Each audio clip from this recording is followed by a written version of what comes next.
The Wespener Papers. A Journey Through the Multiverse. The First Level of Learning. Wespener.com. Present and Future Challenges, PFC, Section. Private First Class Paper Number 1, The Marduk Issue and the Earthbound Anunnaki. By Wespener, Thursday, May 5, 2011. 1. Abstract. I want to start the first PFC, Present and Future Challenges, paper with a reflection of the far past hitting us in present time. First of all, I need to make the reader aware of that it's best to read the Anunnaki papers before you read this one, or you will most probably be lost in the logic.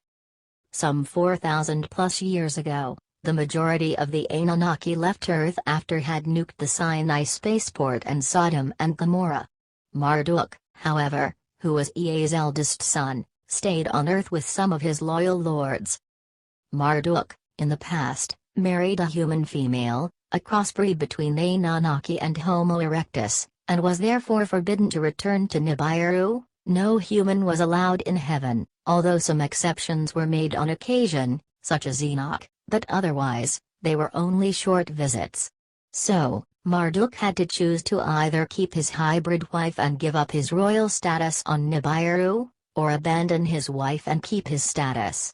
Marduk, whom already was angry with his own king Anu and his council, due to them putting Namar's bloodline before his own, more or less said, "Screw it," and kept his wife.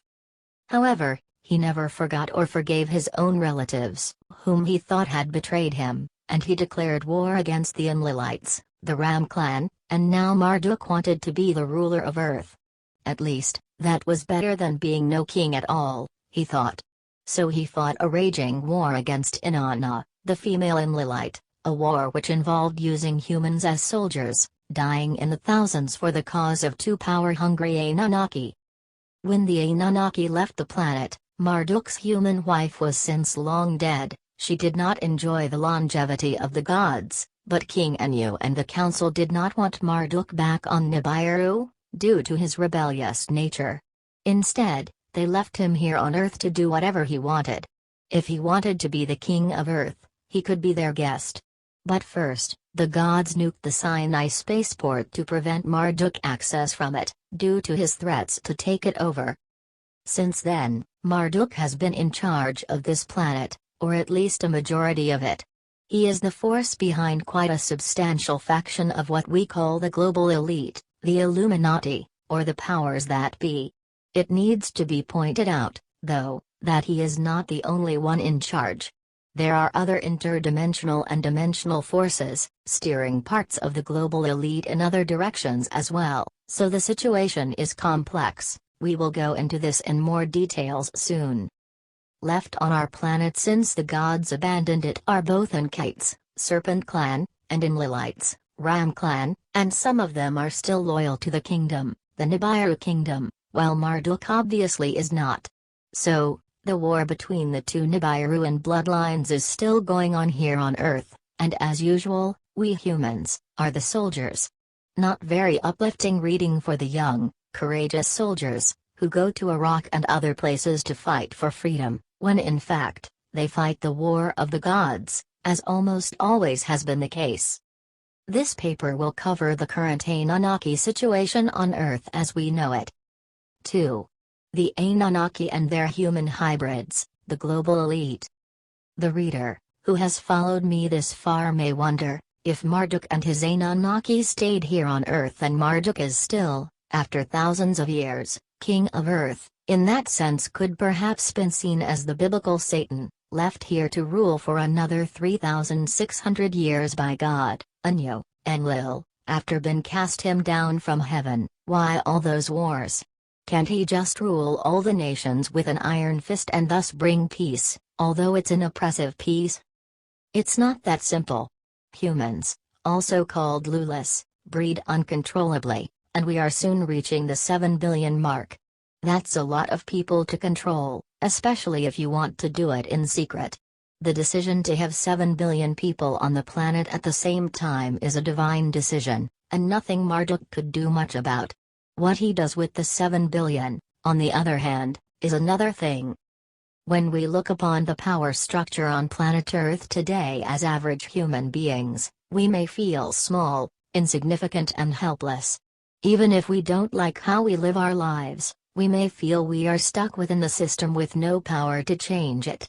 Still, the Anunnaki who are still on Earth do not exceed the amount of 300 plus individuals, compared with almost 7 billion humans. We know that these Anunnaki beings are highly intelligent and advanced, at least technologically and intellectually, and they use a few thousand human hybrids, the global elite, to be their CEOs over Marduk's global empire. They are still in great minority, so they need to control us by some kind of very clever master plan. This is how it's done in general. The Anunnaki keep themselves hidden and pull the strings from behind the scenes. The S.A.M.I. have always ruled from within councils, and the Council of 12 was the superior council while the Anunnaki were here on Earth in larger quantities thousands of years ago. The original Council of 12 is no longer, according to S.A.M.I. informant during link meetings, the ruling council on Earth. However, in old Nibiruan tradition, Marduk, here on Earth, has set up his own Council of 12, which is now his own royal council. They use the purest hybrids on Earth, some of them being direct descendants of the old Anunnaki lords in the ancient past. The purer your bloodline, the more power you are delegated. These hybrids are put in charge of politics, business, education, media, entertainment, banking and think tanks, to name a few. In other words, they are positioned where they can control the most people. With their money scam, the banking system, they are able to keep whole nations under their thumbs, and make people in general dependent on money for their survival. They use their ancient method of divide and conquer by something we call problem-reaction solution. When the global elite, through their alien masters, want a change in their structure, whether it's local or global, and they know people in general wouldn't agree to the changes, they create a problem big and traumatic enough for the population in general to cry for a solution. This is the reaction, and then the same people who created the problem in the first place now present the solution they wanted all the time. Out of fear and terror, people are now willing to accept the solution they wouldn't even consider before. A typical example is 9/11. The attack is the problem, they get a reaction from the people to do something about such horrible terrorist attacks, and the US government tightens the belts on us with harsher national security, allowing people to be monitored, stripped, controlled, restricted, creating new laws where it's easier to control the masses, and so on. This is happening on an almost daily basis. They are using fear as a weapon, and unfortunately, we humans fall for it almost every time. Of the 300 plus Anunnaki who stayed on Earth, the majority of them, around 200, are loyal to Marduk and some are still loyal to the kingdom, Nibiru. So right there we have the same conflict again between the Enlilites, the Ram clan, the kingdom, and a faction of the Enkites, the Serpent clan, Marduk's loyal lords. So they are still using human soldiers as cannon fodder in their petty wars against each other in an attempt to win power over to their own side. Both sides are using the global elite members as their puppets. Wars are also a great way to keep the population from increasing in numbers too much, as well as man-made fatal diseases, viruses, vaccinations, prescription drugs, food and sweets that are poisonous to your body system, to name a few. The whole power structure on Earth is built like a pyramid, with the council on the top, the global elite purer hybrid power bloodlines right underneath, less pure hybrids under them, and under them, hand-picked humans who have the brains to be able to do the job and can be manipulated easily enough by promises of power and wealth. Most of the latter have no idea whom they are actually working for. Everything is on a need-to-know basis to keep the truth away from people. With those regular people, or those of watered-down bloodlines put in important positions, blackmail is often a common way to keep them loyal to the cause. Very commonly, they are offered young, beautiful women, often underage girls or boys, to have sex with, without their wives knowing about it, and in the future, If they refuse to cooperate, their dirty laundry is hung out in public. Hence, the many suicides in high places, and high-level officials with their crimes being exposed in the media. The situation is further complicated, because factions of the global elite have signed contracts with other alien species, like the Greys, reptilians and the Verdants, more about these later, creating more civil unrest, conflicts and wars, making this whole planet a giant war zones, with the great majority of people having no idea what is going on. Most of these bonds were made through TTPs, technological transfer programs, where we got technology in exchange for what they wanted from us. In charge of the human global elite, the human hybrid parts of it, are the Rockefeller and the Rothschild banking families. They have been the visible rulers for a couple of millennia, but under different names. The Rothschilds were previously called the Bowers, for example. Both families are royal and go back to Old Sumer, and further. There are 11 other ruling elite families as well, whom also go back to the Anunnaki. They are, according to researcher and writer, Fritz Springmeier. 1. Astor. 2. Bundy. 3. Collins. 4. DuPont. 5. Freeman. 6. Kennedy. 7. Lee, Chinese. 8. Onassis. 9. Rockefeller. 10. Rothschild. 11. Russell. 12. Vanden. 13. Merovingian, European royal families. The following families are also interconnected with those above. 1. Reynolds. 2. Disney. 3. Krupp. 4. McDonald. So what is the difference between regular people and those who are of the ruling elite, or connected to them by blood? First of all, many of them are descendants of the Old Hebrews, and are therefore the Enlils, YHVHs/Yehovah's, chosen people in the Bible. They have been put near the top of the pyramid to rule over the rest of mankind. According to Sitchin's translations, they were not meant to rule us with an iron fist like they have over the last millennia, and kill us off and treat us like slaves and cannon fodder. The intention was apparently to govern us until we could manage by our own as a human species. We know that this never happened. They were immediately, under Marduk's command, drunk by power and wealth, and became the ruling elite we see today. They have no intention to set us free. But like I insinuated before, I don't think the intention ever was to let us rule the planet. The Hebrews, who were the Enlil's chosen people, were taken advantage of by Marduk, and bribed. So they simply changed side. This is my belief. What I find notable is that King Anu and the Enlil got these strange epiphanies from Galsu, the mysterious person, and right there realized that we are all one and humans need to get Earth to rule over themselves. So why, then, did they leave Marduk here, too rebellious to come back to Nibiru, knowing he would make a mess down on Earth? If they loved their children, as they apparently call us, would parents leave their kids with mass murderers? 2,000+ years have passed since they were here last and nuked the Sinai spaceport and Sodom and Gomorrah before they left. This means that they left between two Nibiru crossings, which is of some importance, because if they did, they can come back before 2060 to 2095. Their return doesn't have to exactly coincide with Nibiru.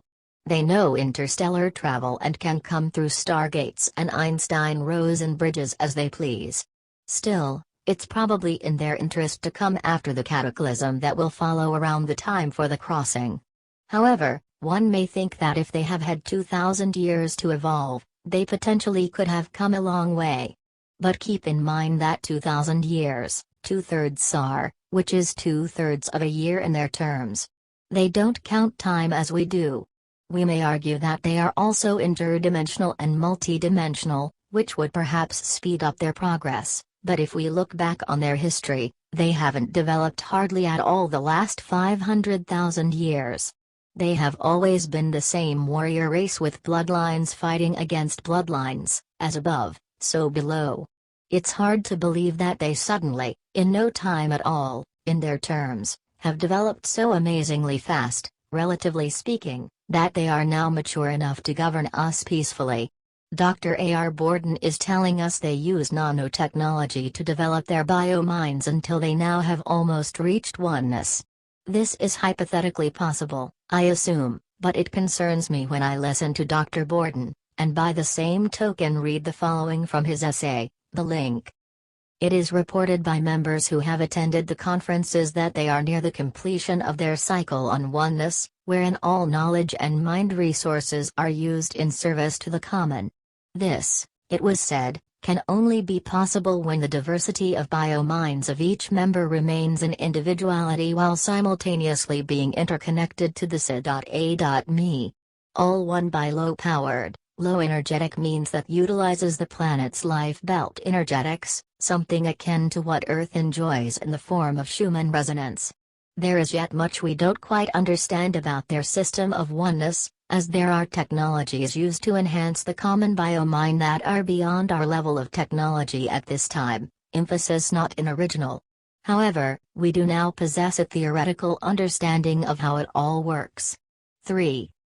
Here he says there is much we still don't understand, but should we then accept that we don't understand and take the S.A.M.I. suggestions to heart? How can we trust them? Let's pretend that you and I were a team and traveled around the world 10 years ago and killed people left and right and played silly, but vicious power games which we thought appropriate, raped women and minors, plundered and dedicated ourselves to the worst criminal acts, and then disappeared for 10 years. Suddenly, we come back and tell people that what happened 10 years ago was in the past, and we are clean now. Would anyone believe us? Would they have a reason to? No. They would need so much more proof than our words. The ETs can tell us anything they want us to believe. A.R. Borden told me their science group has developed BS detectors over the last 20-odd years, and that the ETs could maybe fool one or two of them, but not the whole group. I'd say, why not? It's easy to be arrogant about our own brilliance and think we can compare even our most brilliant minds with those of the more developed ETs. I believe that if they want to, these ETs can pass any BS detector we may be able to develop at this time, with the ease of a thought, and perhaps a laugh. I also have reason to believe that the other alien species that show up on the link meetings are from the same confederation, just pretending they are not working together. You don't think aliens can be that sophisticated? We can, so of course they can. 3. ET disclosure projects and their two major advocates. The situation may seem totally hopeless, but believe it or not, there is still hope, and not all aliens are here to conquer and destroy. In fact, the large majority of ETs in near space are not hostile to humans, and many of them are here to help us in one way or the other. They are not here to interfere with armed forces, or to put themselves in charge. Most of them are working in the background and are observing. Sometimes I get emails from people saying that these peaceful ETs are not too much help if they just sit up there in spaceships somewhere without doing anything. First of all, that's not true. They are doing something, and we're getting into that soon, but most importantly, it's not for them to interfere or intervene. Most species are accustomed to following the law of one, which includes non-interference policies. More about the law of one later. We are living in a free will zone, and it's up to us as a biomind to work out our own problems. It's a part of learning, to go from adolescence to adulthood as a species, and we can't have things given to us on silver plates. We are the ones who need to consciously unite on a subquantum level, thought level, and find out what it is that we want as a humanity. This can't be done in institutions like the United Nations or others, presently existing on Earth, because these organizations are already controlled by those who are not working in our best interests. Under the Solutions section we will discuss different options we have as a species. One thing I want to emphasize already here is the dangerous mindset of people like Dr. Stephen Greer and his team, and Dr. Richard Boylan. The latter is more dangerous than the former. Both of them are embracing all ETs in Earth near space and tell us there are no bad ETs, they are all star brother and star sisters and should immediately be integrated with us, or we with them. They say the government knows about the aliens, which is true, and now it's time for a disclosure, meaning that the government should disclose the ET issue to the people. There are no bad or good ETs, of course, only different imperatives. What's a good imperative for one race may not be a good imperative for us, though. However, more often than not, imperatives can be combined and worked out to the best for two species. This doesn't mean, like Dr. Boylan says, that we should turn on our flashlights, metaphorically speaking, point them to the sky and shout, "Welcome all star visitors." Here we are.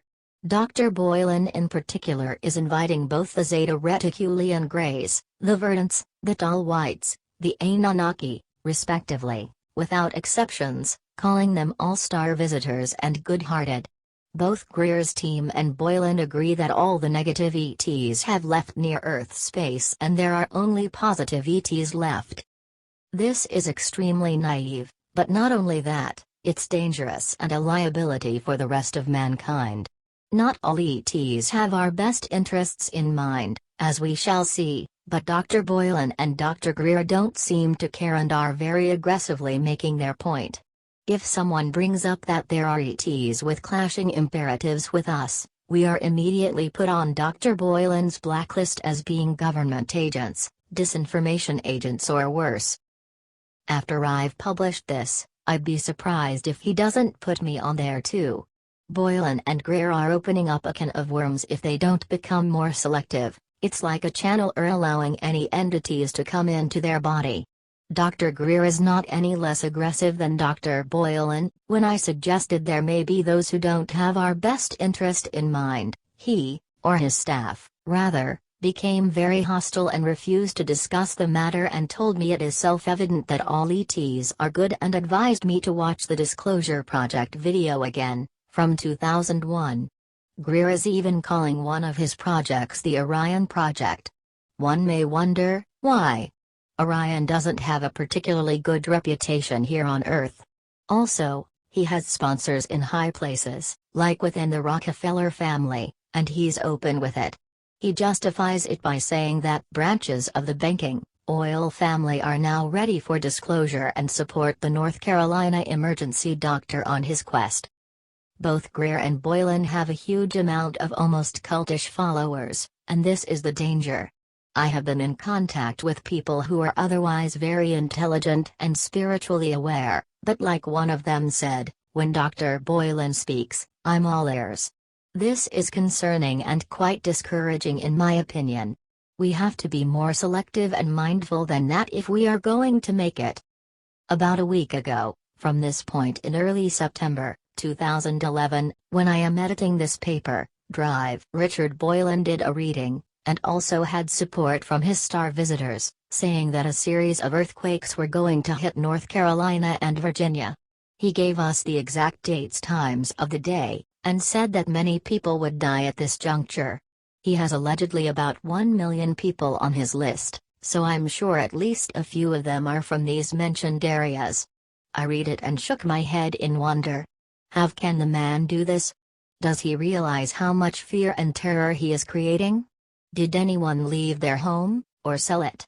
Did they leave the target areas? Not for a moment did I think he would be correct. When, predictably enough, the first earthquake didn't happen, Dr. Boylan wrote a new email to the list, saying that the cabal had changed their minds, this was supposed to be a man-made earthquake, and decided to hold that one earthquake back and let the Virginia earthquake hit first just to make him and the star visitors look stupid. He said that now it had been changed to so-and-so time. I shook my head again in wonder. I asked myself, are people really listening to this guy? However, none of the two earthquakes happened, of course. Boylan then came back on the list, saying that the cabal had held both quakes back to build them up to 8.4 on the Richter scale or something of the sort, just to make them more potent. Still, they were going to happen on so-and-so date at so-and-so time. Nothing happened. Silence.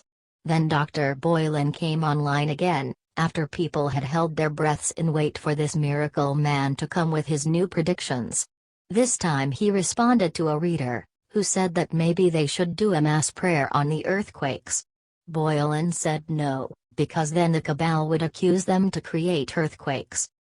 Then silence again. No earthquakes.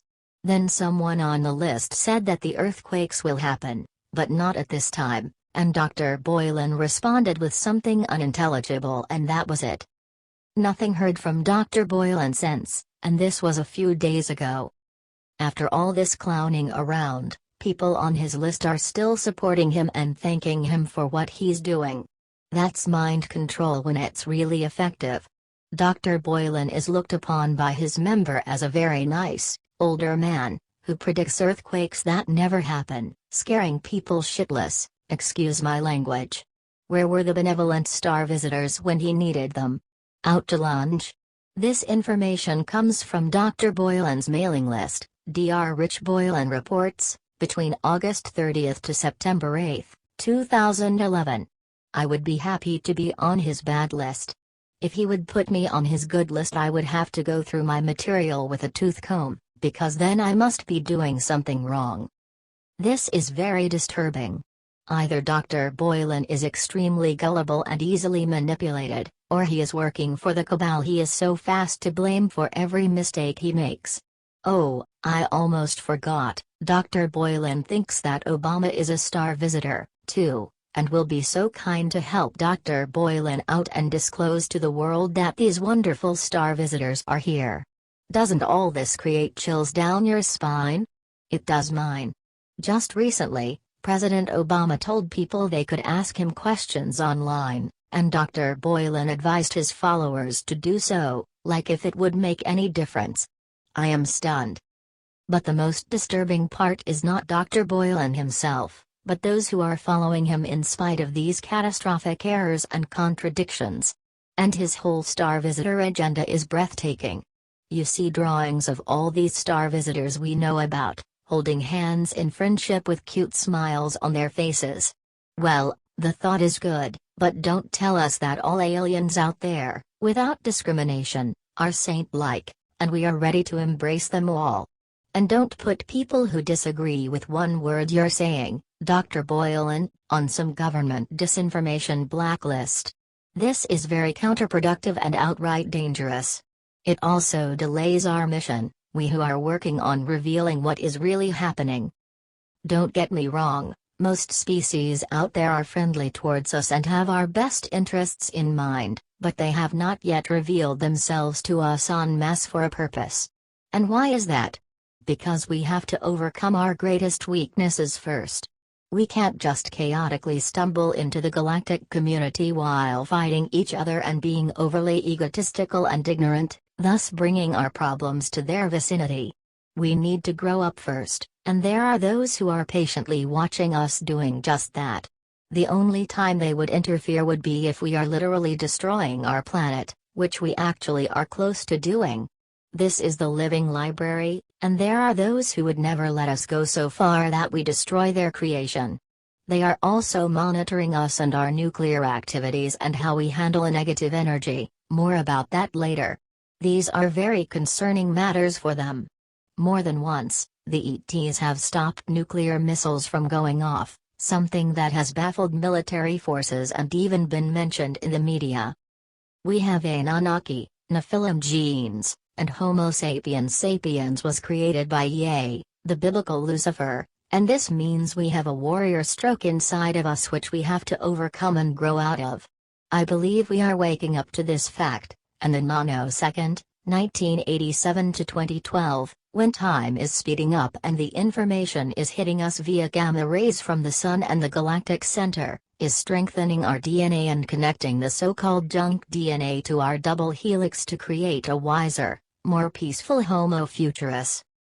I am not overly convinced that disclosure is the medicine right now.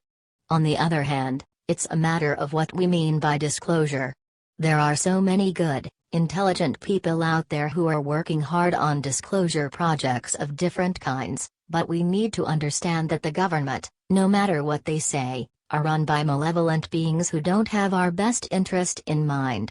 The disclosure supporters say that the government has come to a point where they have no choice but to tell the truth about the alien visitors, and that many people in the military would be relieved if everything would be disclosed, but if the government is disclosing the ET issue, it's going to be on their terms, and it's not going to be the truth.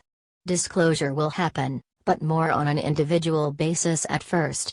The benevolent ETs will not expose themselves through the government, whom they certainly do not trust. The only disclosure I would find valuable is to get more information from groups like LPGC and others who sit on info regarding different ET races, who they are, where they come from, their imperatives, and who is working together with whom.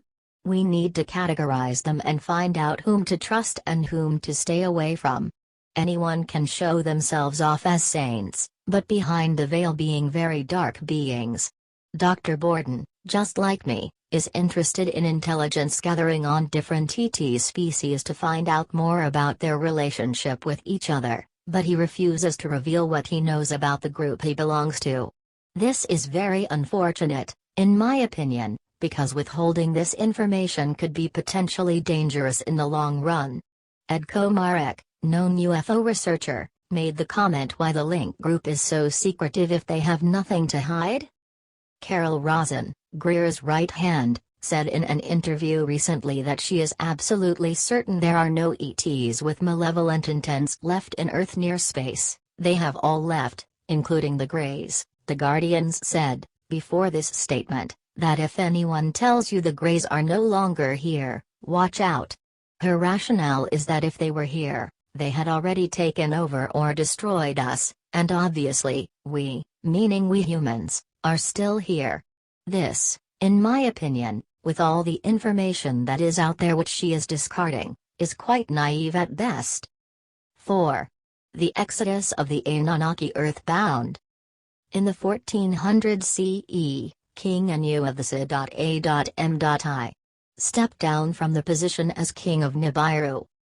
This, however, did not come as a surprise, but something the king had prepared for hundreds of years, in our terms. For political reasons, he was forced to, apparently. The lobbying during this time was apparently intense, and both clans, the Ram clan, the Enlil bloodlines, and the Serpent clan, the Enki's bloodlines, were as usual in competition for power, and both clans wanted to put their people on the throne. Anu, who wanted the transition to be as peaceful as possible for the Nibiruan people, tried to calm things down. He announced that his successor would be judged due to his performance down on Earth before the Sinai nuclear disaster. How do we know this?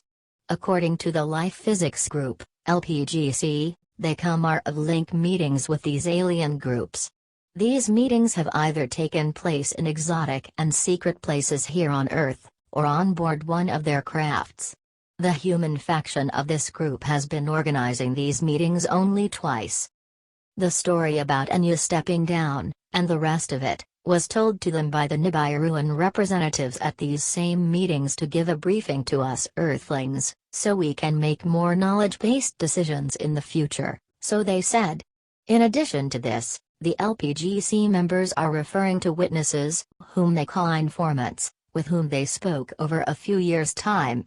What these informants said, supposedly independent from each other in most cases, can be read in A.R. Borden and J.W. Barber's Journal of End Time Studies Volume 1, January to June 2007, Between the Devil and the Incoming Rock. These witnesses are either scientists, ex-military, or ex-government agents on the middle and higher levels. And lastly, I have my own experiences with LPGC, from having been in contact with them for over 8 months as of this writing. They have shared a lot of inside information that will be released in increments, where parts of my own info is some of it. I've seen things unfold within the organizations and their struggles with coming to terms with the intel and information they have regarding the Si.A.M.I. and other present and future ET issues, and natural disasters. A few decades before the beginning of the Common Era, CE, the announcement that King Anu was stepping down was made. This resulted in a fast exodus of the Anunnaki still on Earth, and they immediately returned to Nibiru to be part of the lobbying. Both Namur and Ea, now calling himself Ankur, left Earth to be with their father on the home planet. Ankur's sons, Marduk and Ninishzida, and their families went back as well, causing the closure of the smelting operations in Bolivia. Others that returned were reportedly Nergal, Ankur's son, and his consort, Namur's granddaughter Ereshkigal, King Anu's grandson Ninurta and consort. Other Anunnaki, members of the Ram clan who returned were Nanur and his wife were, Iskur, Inanna, Asnan, Nance, and a few more. Nanur, so we're told, and his consort did return to Earth for a short time after that, to northern Syria, only to return to the platform to wait for transport to the home planet. Then, in the later part of the 2nd century CE, Nanur was instructed by his father and King Anu to return to Altiplano of southeastern Peru, to help Nanur's son Uti with closing down the smelters of Sacsayhuaman and stop the runway operations in the Nazca area of southern Peru. The smelters continued to process gold, tin and silver for a while, managed remotely from Turkey, but by the 6th century, Sacsayhuaman was no longer in use and the pre-Incan civilizations from northern Peru through the north of the Atacama Desert in northern Chile were left to fend for themselves. The Anunnaki were gone.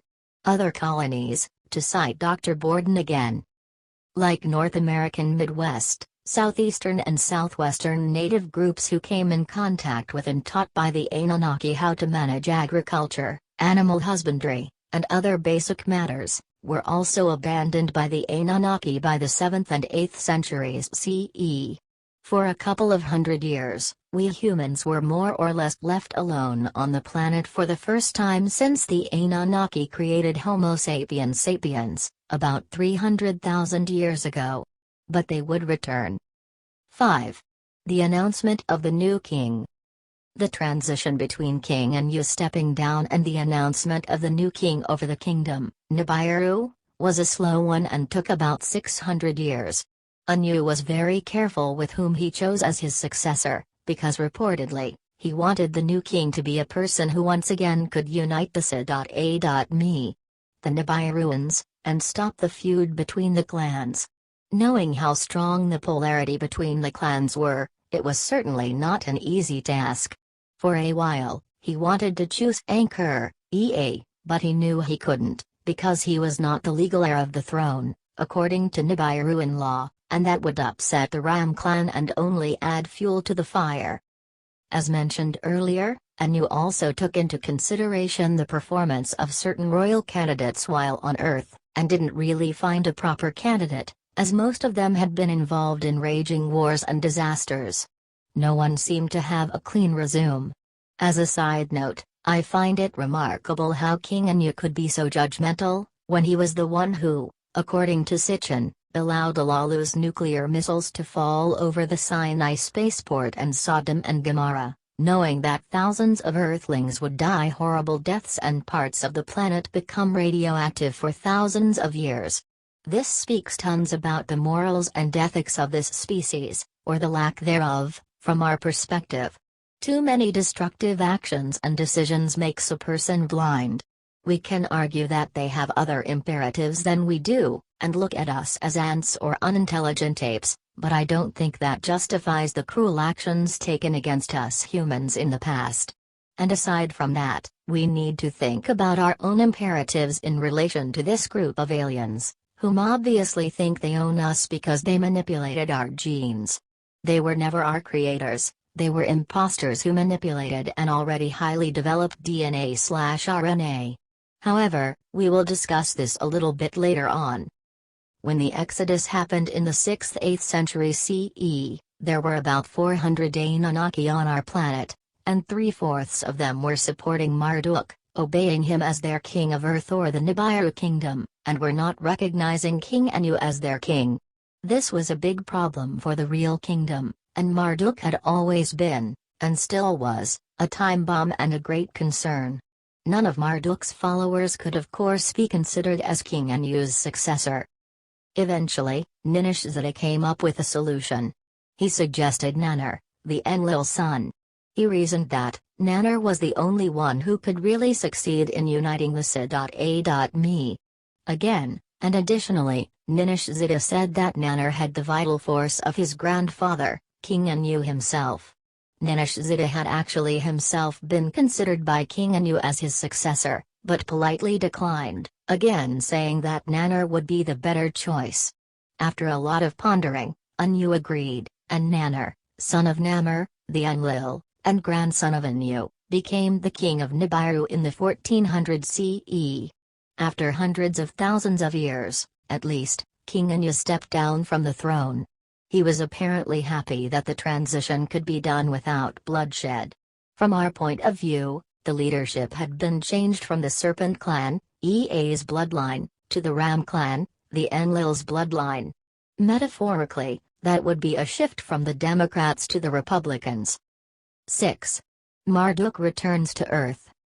We know from face-to-face and mind-to-mind communications between members of the LPGC and those from the kingdom, Nibiru, that Marduk left Earth by the 8th century CE, but what happened next? Marduk, obviously, was not wanted on Nibiru and was not allowed to stay there. In 2001, the LPGC was informed that Marduk and approximately 300 Anunnaki returned to Earth again around the turn of the millennium, 1000 CE, and has been here ever since, some of them taking control over the Earth population by force and by creating his own pyramid power structure, with Marduk placing himself on top as the only god and king of the universe. Marduk easily fits the picture as the biblical Satan, if we are to believe Sitchin's story, and also fits right into the biblical prophecies, such as the Book of Revelation and the Book of Daniel, and him and Satan seem to be one and the same.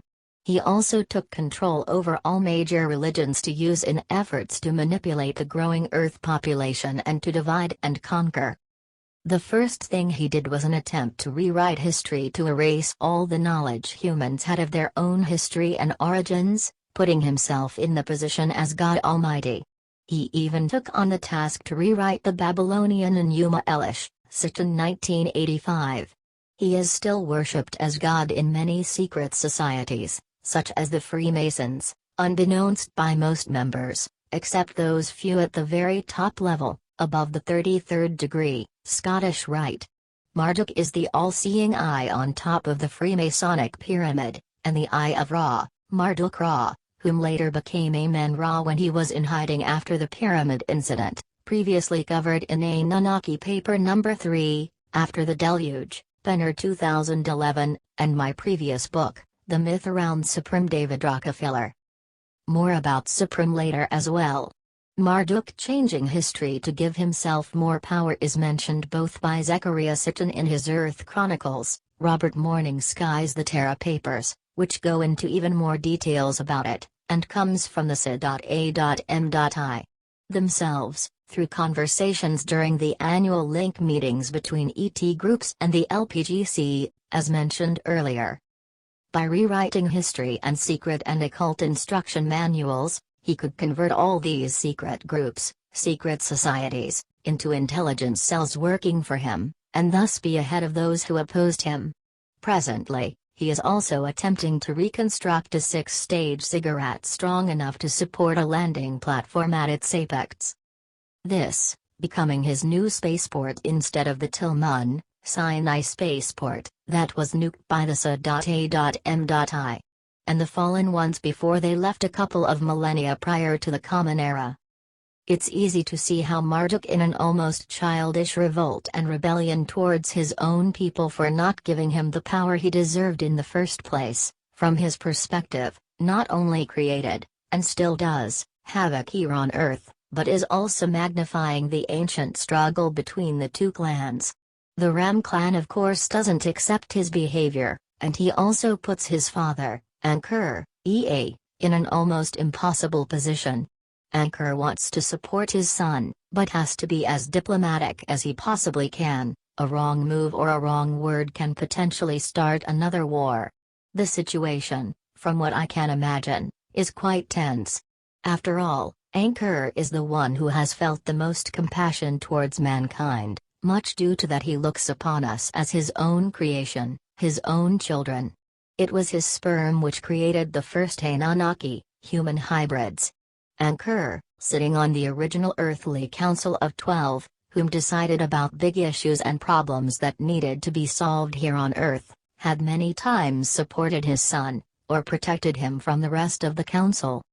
Now, however, when both Namur and Ankur have left Earth, Marduk has set up his own council, in the Wingmaker's mythology called the Kordam, with himself on top with the rank of 60, something that is reserved for the king of Nibiru, only.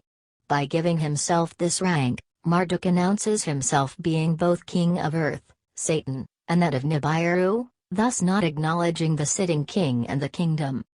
By giving himself the rank of king, and his refusal to give his obedience to the kingdom in general, made the Nibiruan council decide to put Marduk in the equivalent to quarantine here on Earth. What this means, exactly, is not known to me, and I haven't yet been able to find out. Does it mean that Marduk is not allowed to leave Earth, which has been vaguely indicated to me, or is the picture bigger than that, something to the effect of what Robert Morning Sky wrote in the Terra Papers? According to Morning Sky's research, and from what the Star Elder told him, the whole Earth was put under quarantine, and humans, too, are not allowed or able to travel very far out in space. The Pleiadians, on the other hand, just like David are talking about a frequency quarantine, as mentioned earlier, where our DNA was tampered with to the extent that we have been stuck in this 3D frequency range for pretty much 300,000 years. A similar thing is brought up in the raw material, where the raw people are telling us we are put under quarantine by the Council of Saturn, which pretty neatly corresponds to the Nibiruan Council. This whole quarantine issue is going to be discussed in another paper as well, but it seems plausible that quarantine can mean different things here. It is clear that Marduk has a strong hold over most institutions, banking cartels, educational systems, religions, entertainment etc., in the world of today. However, he does not have the monopoly many researchers think. Besides the two factions of Anunnaki, fighting each other, the Ram clan and the Serpent clan, there are at least 2 or 3 other major ET races competing over total control of Earth and mankind. This makes things even more complicated, and we will discuss all these challenges in separate papers, but we'll concentrate on Marduk for now.